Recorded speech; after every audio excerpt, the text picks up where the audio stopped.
तो कहानी के शुरुआत में हमें जोजो नाम का एक बंदा दिखाया जाता है जो कि अपने छोटे से घर में अपने विशाल फैमिली के साथ रहता था। दरअसल जोजो अपने दो पूर्वजों से फैमिली के साथ रहता है और यहाँ पर हम देखते हैं इन लोगों के पास एक ही छोटा सा कमरा है जिसके अंदर ये सारे लोग एक साथ रहते हैं। घर छोटा होने के वजह से इस घर के अंदर कोई प्राइवेसी भी नहीं है। चाहे लड़का हो या लड़की, सब सबके सामने ही कपड़े चेंज करते हैं क्योंकि इनके घर में सिर्फ एक ही बाथरूम है जिसके अंदर जोजो दिन भर रहता है। तभी हमें पता चलता है बहुत साल पहले काम करने के टाइम पे जोजो का एक आंख चला जाता है। इसके वजह से उसे इंश्योरेंस कंपनी से बहुत ही ज्यादा पैसा मिलता है, लेकिन जोजो के पास इतना पैसा होने के बाद भी वो अपने पैसे किसी को नहीं देता। इसीलिए जब कभी उसका पोता उसके पास पैसे मांगने के लिए आता है तब वो उसको मारकर भगा देता है। साथ ही साथ जोजो को औरतों को छेड़ने में बहुत ही ज्यादा मजा आता है। जोजो जिस मोहल्ले पर रहता था उस मोहल्ले में ज्यादातर लोग चोर है और चोरी के कमाई से ही उनका रोजी रोटी चलता है। दूसरी तरफ हम लोगों को जोजो के बेटी को दिखाया जाता है जो कि बहुत ही खूबसूरत है, लेकिन वो पैसा कमाने लिए किसी भी हद तक जा सकता है। और दूसरी तरफ हमें जोजो के छोटे बेटी को दिखाया जाता है जो कि घर घर जाकर पोछा लगाता है। एक दिन जब वो दोनों एक साथ चल रहे थे तब उसके छोटी बेटी ने उसके बड़े बेटी से पूछा कि पैसा कमाने के लिए ये सब काम करना क्या जरूरी है। तब जोजो के बड़ी बेटी बोलती है कि दूसरों के घर पर पोछा लगाने से ये काम बहुत ज्यादा अच्छा है।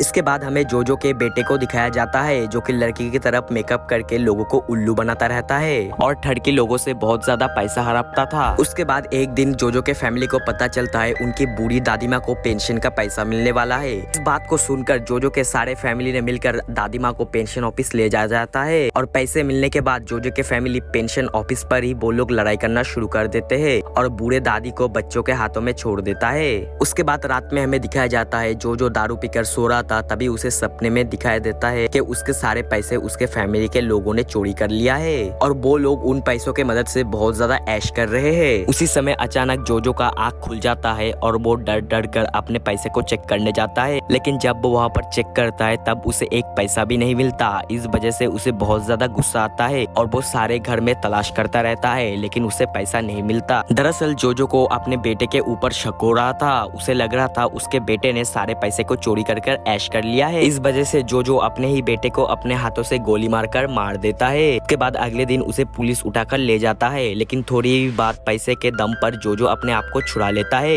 दूसरी तरफ जोजो के फैमिली के लोग सारे घर पर पैसे की तलाश करते रहते हैं, लेकिन उन लोगों को उसका पैसा कहीं पर भी नहीं मिलता। उसी समय वहाँ पर जोजो आ जाता है और वो बाथरूम पर जाकर अपने पैसे को निकाल लेता है। तभी हमें पता चलता है जोजो अपने पैसे को अपने बाथरूम पे छुपाया था, लेकिन उस दिन नशे के हालत में होने की वजह से उसे अपना पैसा नहीं मिला। उसके जाने के बाद ही उसके सारे फैमिली के लोग उस लोगों को मारने लगे जो कि बोल रहा था उसने पूरा बाथरूम ठीक से चेक किया है। अब हम देखते हैं जोजो एक पहाड़ के ऊपर बैठकर दारू पी रहा था और उसी समय वहाँ पर एक खूबसूरत लड़की को वो देखता है और देखते ही वो जाकर उससे बात करने लगता है। उसके बाद जोजो उस लड़की को बोलता है वो घर में बहुत ही ज्यादा अकेला है, सब लोग उसका पैसा हड़पना चाहता है, कोई भी उससे प्यार नहीं करता। उसके बाद वो दोनों एक बड़े से पोस्टर के नीचे जाते हैं और इंटीमेट होते हैं। उसके बाद जोजो उस लड़की को अपने साथ अपने घर ले जाता है और घर पे ले जाने के बाद उसके बीबी को बोलता है आज से ये मेरा दूसरा पत्नी है और वो हमारे साथ ही रहेगी आज से। अब हम देखते हैं थोड़ी दिनों में जोजो उस लड़की के साथ अच्छे से घुल मिल जाता है और साथ ही साथ उस लड़की के ऊपर अंधाधुंध पैसा खर्च करता रहता है और अपने फैमिली के लोगों को परेशान करता रहता है, जिसके वजह से अब उसके फैमिली के लोग उससे और भी ज्यादा नफरत करने लगे।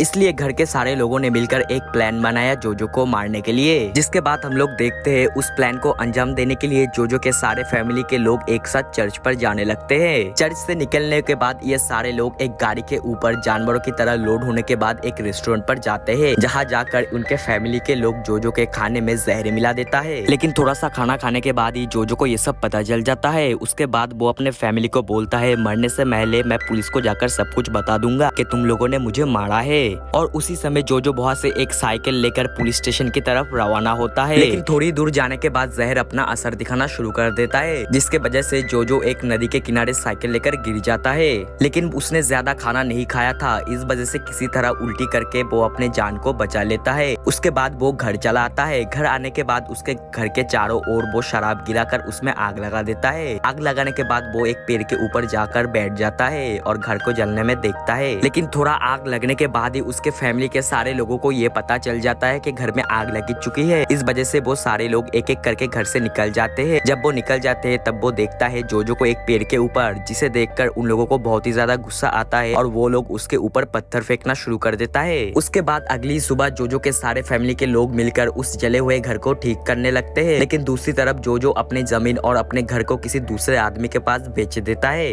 ताकि उसके फैमिली के सारे लोग रास्ते पर आ जाए। और थोड़ी दिनों के बाद जिस आदमी ने इस जमीन को खरीदा था वो वहाँ पर आ जाता है और वो आदमी जोजो के सारे फैमिली के लोगों को घर से बाहर निकलने के लिए बोलता है, लेकिन वो लोग बाहर नहीं निकलते। इस वजह से जोजो के फैमिली और उसके फैमिली के साथ एक लड़ाई हो जाता है। और दूसरी तरफ हमें दिखाया जाता है जोजो अपने पैसे से एक कार खरीदा है, जिस कार को लेकर वो उस पुराने घर पे जाकर ठोक देता है और जोजो के फैमिली के सारे लोग मिलकर उस घर को बचाने में लगते हैं। अब एक महीने के बाद हम लोगों को दिखाया जाता है कि जोजो के फैमिली फिर से उस घर में रहने लगते हैं और उसके साथ जिसने इस घर को खरीदा था उसके फैमिली भी एक साथ रहने लगते हैं। और वही दूसरी तरफ जोजो अभी भी अपने फैमिली के ऊपर बिल्कुल भी ट्रस्ट नहीं करता था। इस वजह से वो अपने सारे पैसे अपने हाथों के प्लास्टर में छुपा कर रखता था।